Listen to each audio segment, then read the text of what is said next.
Kwa ukitaka kuweza kufikiri kama Mungu anavyofikiri, eneo la kwanza lazima uhakikishe unakubali na unatambua ukweli uliopo kwamba Mungu huwa haeleweki. Tunaposema haeleweki, tunamaanisha haeleweki kwa sababu hachoki, haeleweki kwa sababu hachunguziki, haeleweki kwa sababu huwezi ukamsoma ukammaliza ukasema hapa nimemaliza kumuelewa Mungu. Hamaliziki kueleweka. Kuna wakati anawabariki watu wabaya na wewe unayejiona ni mwema unabaki. Wapendwa, Mungu kuna wakati anawabariki watu wabaya, wewe unayejiona mwema unabaki pale pale ukiteseka, ila watu wabaya anawabariki. Mungu aliniokoa kwa adui walio na nguvu kuliko mimi. Tafsiri nyepesi ni kwamba kama Mungu asingemwokoa au maadui walikuwa wanammaliza kwa sababu walikuwa na nguvu kuliko yeye Daudi. Sasa hizi nguvu wametoa wapi? Na kwa nini wammalize Daudi?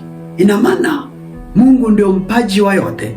Ni maadui wa Daudi, ila Mungu aliwajalia nguvu kumzidi, nguvu ya fedha, nguvu ya mamlaka, nguvu ya maendeleo, na Daudi akawa yuko chini yao. Si kama tuko pamoja. Kwa licha ya Daudi wema alionao, licha ya bidii katika maombi alionayo, na Daudi alikuwa mtu wa maombi kweli kweli, mtu wa mifungo kweli kweli, mtu wa kusifu na kuabudu kweli kweli, alikuwa ni mchaji na mwema mwenye kumcha Bwana. Ila licha ya bidii na wema wa Bwana Daudi aliyokuwa nao, ila bado kuna maadui, yani watu ambao walikuwa wanamwabudu shetani, walikuwa wanamzidi nguvu na waliendelea kumtesa. Ndio maana nikakwambia Mungu anawabariki maadui, watu wabaya, na we mwema unabaki pale pale.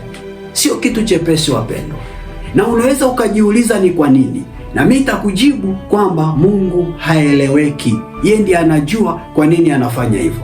Kuna wakati Mungu ataruhusu unyang'anyane faida na wachawi, na unajua kabisa fulani ni mchawi, na una uhakika kabisa ni mshirikina. Unajua kabisa mahala alipo si kwa nguvu zake, ni kwa nguvu za kiganga na ushirikina, ila bado Mungu ataruhusu unyang'anyane naye faida, hata kutenga naye. Na kuna wakati utakuwa unasikia hasira, unamsemesha kabisa Bwana kwenye maombi yako, kwa nini Bwana usinitenge na haya mazingira? Kwa nini Bwana usinitenge na hawa watu? Kwa nini unaruhusu niendelee kupambana nao na kung'ang'aniana nao faida? Ila Bwana anaendelea kukuacha hapo hapo, sikutengi, sikutengi. Kitu cha ajabu, wale jamaa wakawa na mtaji mkubwa kuliko mtaji wangu mimi.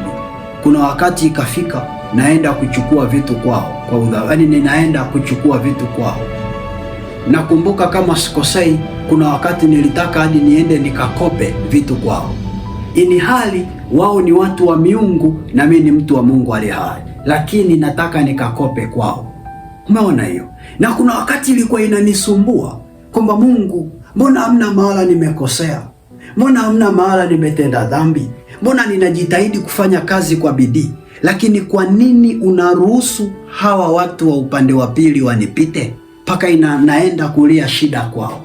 Lakini Mungu alinyamaza. Niliishi vile alivyotaka niishi. Unanielewa nachosema? Kwa isikusumbue mtu wa Mungu ulioko hapa, pale unapoona unanyang'anyana faida na wabaya, unanyang'anyana faida na maajenti, huyo ndio Mungu haeleweki. Kwa hiyo lazima fikra zako zikubali kwamba Mungu niliye naye haeleweki. Fika wakati atajitenga maji na mafuta, na Mungu wako ataonekana ni mkubwa kuliko wao. Nisikilize, Mungu hakufukuza waganga na wachawi kwenye ule ufalme wa Yezebeli na Ahabu.